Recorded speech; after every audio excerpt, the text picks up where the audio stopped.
Before I get started, I want to ask, how many of you have started playing Genshin less or outright quit since I cut back on releasing videos? I bring this up because to me, the thing that I enjoyed most about Genshin was team building. We had all these puzzle pieces that we could put together in all kinds of ways to clear the challenges in the game the way we wanted to. That's not to say that we can't do it anymore, but the content used to be kind of a blank canvas that encourage you to experiment and find new ways to work with what you've got. But for the past year at least, it's been less of a canvas puzzle and more of a coloring book. The problem we're asked to solve already has a predetermined solution, and any deviation from that solution only serves to make the end result worse. Genshin used to be a game about curiosity and experimentation, not just in team building, but also in exploration and even lore. As long as you understood the underlying principles of how the game worked, you could find a way to engage with those things that best suited your taste without disrupting the experience. But now, Genshin has become the game that Anti's always said it was. The best solution to the coloring book we're given now really is just the swipe or the crayons they want us to use. That's not to say you can't ever fill in the colors with whatever worn down scraps you have lying around, but it's not helpful to teach how to do that anymore. For example, at some point in this video, I'm going to have a clip of me using a Versa Overload team without Mavawika against the Shield Fatui Bro. It was not fun, and encouraging anyone to do it will make their gaming experience worse, not better. You used to be able to take a cost-benefit approach to team building, where you could consider what you would lose out on by not using a certain character in favor of what you gain from using a different character. And more often than not, you could easily reconcile those losses with those gains to a degree that was almost imperceptible because they made the team more fun to play and build around. Even when there are solutions that differ from the image they want us to color in, they're almost always so much worse than just mindlessly filling in the lines with what they want us to use that it not only makes the game less fun to play, they basically just come down to bragging that I can do that thing, because I know a pretty significant number of people just won't be able to do that. The fun of team building, and for that matter the videos I make on the game, is that the things I would come up with were things other people could use and tweak based on what they had or wanted to use to achieve a similar result. I just can't find the motivation to make videos that I think aren't likely to help most people, and that's why it's taken me so long to finally get around to making this one. The truth of the matter is, with the state of the game right now, the most helpful thing to say is always pull the new character. That's just flat out marketing, and that's not what I'm here to do. I'm here to try and help players engage with the game responsibly with what they have and plan to have, not become a harbinger of FOMO. The game's become so unbalanced that I just don't know what can be done to fix it anymore.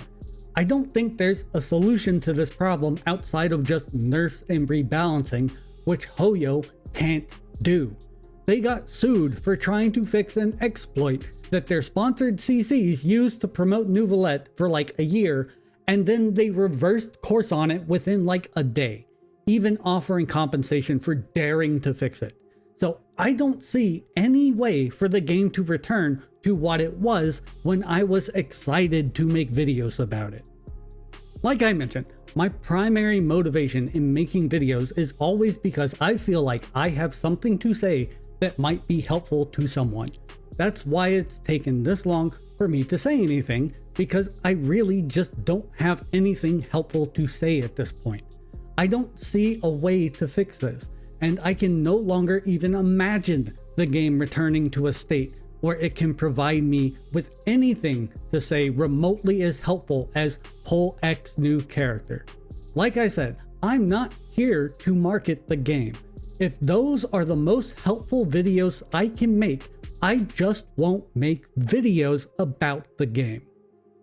It doesn't help that there's basically no nuance to character skits anymore. This basically all started with Sea Lolly 2. It was kind of a litmus test as to whether they could shift the game in the direction of marketing characters specifically for other characters. That's why I released not one, but 2 videos explaining why you don't need her for Mavuika and showing how you can melt without her. Seatlali was basically just a trap to trick people into vertical investment. Oh, most players don't get a C0 character and don't spend any money on them beyond that? Well, what if we released another C0 character for them to pull instead for that character? Prior to Seatlali, the last and frankly only dedicated 5-star support for a character was Shinha, and in my opinion, I think that didn't go as well as they hoped because players would actively call out propaganda when they saw it. Can you believe there was a time in the game's history when being a shill was bad? But now, if you aren't shilling, there's basically nothing to make videos about anymore. You know what else Seatlali and Shinha have in common? Their purpose is to fill roles that don't incentivize figuring out what they're doing. Shinha, put her in Freezer Physical, 2 teams where you really don't have to think that hard about how to set up your teams because you just need the reactions to occur. Seatlali is either with Neuvillette, where you just want the reaction to occur, Mavuika, where her cryo app is specifically designed to be able to outpace Mavuika's cryo app without having to figure out why, or Skirk, where, like Shinha, the freeze reaction just has to occur. It doesn't really matter how.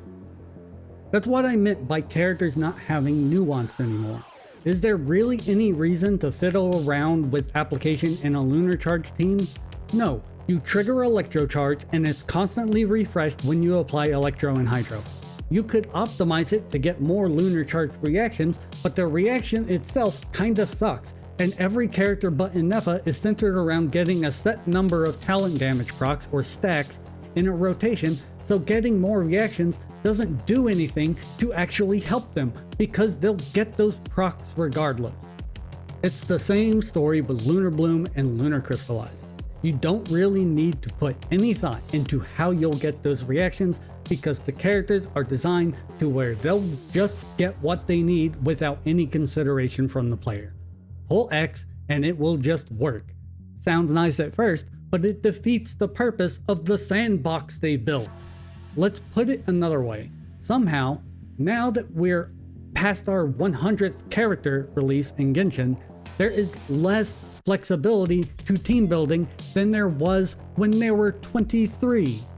We went from getting 1 5-star support dedicated for specific characters in 4 years to the point where it's expected that every on-field DPS will have a 5-star support.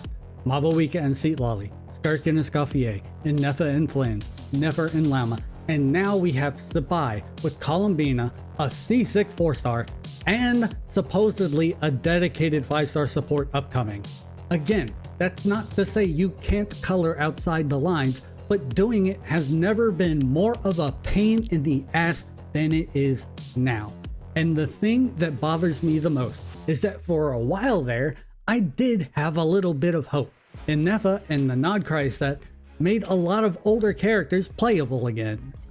The Innefa and Ascendant Gleam wheelchair, now featuring Columbina, was strong enough that you could mix and match things the way you used to by just tossing the Nodcry set on your on-fielder. But Hoyo had to counter that by releasing Abysses and Stygians that made using the wheelchair a pain in the ass. The stupid Abyss dog was given just enough health to where Innefa and Columbina can't break its shield on their own. Sorry Hu Tao, you may be able to put out over 100k DPS now, but Hoyo doesn't want us doing that. Too bad. Real quick, I thought of something that would be helpful, but it's definitely a tangent. There's kind of this misconception that the wheelchair is doing all of the work in the wheelchair teams, but that's not really the case. Even if you don't theorycraft, you can use the training dummy and see that in literally every team that uses the wheelchair for an on-field DPS, the DPS is out-damaging both Columbina and Innefa. Together, they tend to put about 60k plus DPS, which is insane, but you aren't breaking that 100k threshold unless the character you're putting on Sky's Unveiling is putting out 40k plus on their own.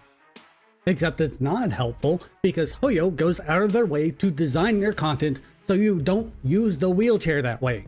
But what might be useful is explaining why this doesn't benefit Hoyo.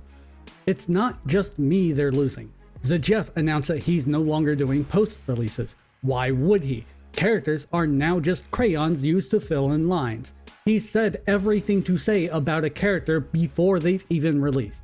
Sevi's most popular content was her 4-star Abyss guides, but now it's such a pain in the ass to clear with only 4 stars that even if she could still do it, people just wouldn't watch it because they can't reproduce what she did. She's pretty much just transitioned to Let's Plays at this point. With each passing update, there's less of a reason to make videos about the game. And yes, I know most people that play the game don't watch videos, but a lot of them do. And engaging in content posted by the community is an integral part of the habit that keeps people playing. Even for those that don't watch the videos, whether they acknowledge it or not, engaging in the conversations that arise within the community, be it passively or actively, plays a massive role in their motivation to log in every day. FOMO doesn't work if you're not aware of what you're missing out on. The community, for better or worse, is what keeps Genshin alive simply by maintaining its presence in the mind of players. Eventually, all the larger CCs are going to realize that there just isn't as much content to make about the game anymore. And that's going to leave viewers with watching the same videos with different skins like toddlers watching Paw Patrol on repeat every day until they, like the toddlers, grow out of it. The game will stay alive as long as Hoyo wills it, but it's on its way to just becoming another gacha with an ever-dwindling niche but dedicated community. As for me, I don't know what I'm going to do now. I just turned 36, so maybe I'm having some kind of midlife crisis and coming to the realization that I'm just too old for this shit now. Maybe I'll pull in Imtash and be back making videos about the game, just more bitter than before. But for a year and a half, I have been grinding away, working on videos, only to decide they aren't worth posting anymore at the 11th hour, and now I just have no desire to even start. Lastly, let's talk about leaks. If Hoyo actually cared about leaks, they'd just hire QA testers instead of forking out closed beta access to randos whom they don't even know whether or not they understand how the game works. And if they just publish the characters kits when testing is done, people wouldn't need leaks. The same thing happened with Dia. The only reason they care about leaks right now is because people are doom posting Varka. They're fine with leaks when they result in characters being talked about positively. In my opinion, this is blatantly anti-consumer behavior meant to obfuscate the value of characters so players can't make informed purchases. They know day one sales are the most important, and now the only information available on day one will be filtered propaganda pre-approved by the very people trying to sell you the product. It's Orwellian.